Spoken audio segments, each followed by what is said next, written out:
新書發佈會啊！今日咧係我第一次啦嚟到呢個書展咧舉行新書發佈會同埋簽名會嘅。咁咧好感謝神啦，因為我都係第一次咁樣發生呢件事啦。咁我今年就創作咗呢本書啦，呢本書叫做《我愛主耶穌信心漫畫日記》。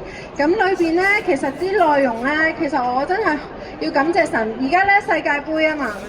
咁世界盃咧，咁而家係決賽係邊個？係呢個呢個咩？阿根廷對西班牙。阿根廷對西班牙。咁咧呢個美斯咧喺上一屆嘅世界盃咧，佢講過咧話，佢贏咗世界盃咧，佢第一句感謝咧係感謝上帝喎。佢話感謝上帝賜佢踢足球嘅恩賜，佢所做嘅一切咧都係借翻嚟嘅。其實佢所做嘅一切都係要歸榮耀俾神。咁我今日都係借用呢一句啦。咁我所創作嘅書啦，所有嘅內容啦，所有嘅嘢啦，都係從上帝而嚟嘅。咁我要今日咧要感謝神俾我今日創作到呢本書，無論咧個效果係點樣啦，我都感謝神，因為佢利用咗我嘅恩賜啦，佢借俾我嘅恩賜嚟做佢嘅工啦。如果冇咗神咧，我咩都做唔到。所以我感謝每一位支持我嘅人啦，支持我嘅讀者啦，支持我嘅朋友啦、弟兄姊妹啦。我願主耶穌大大祝福你哋，多謝大家。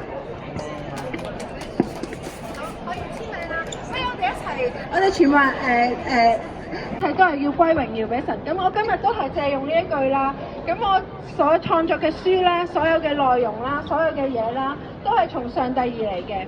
咁我要今日咧要感謝神俾我今日創作到呢本書，無論咧個效果係點樣啦，我都感謝神，因為佢利用咗我嘅恩賜啦，佢借俾我嘅恩賜嚟做佢嘅工啦。如果冇咗神咧，我咩都做唔到。所以我感謝每一位支持我嘅人啦，支持我嘅讀者啦，支持我嘅朋友啦、弟兄姊妹啦。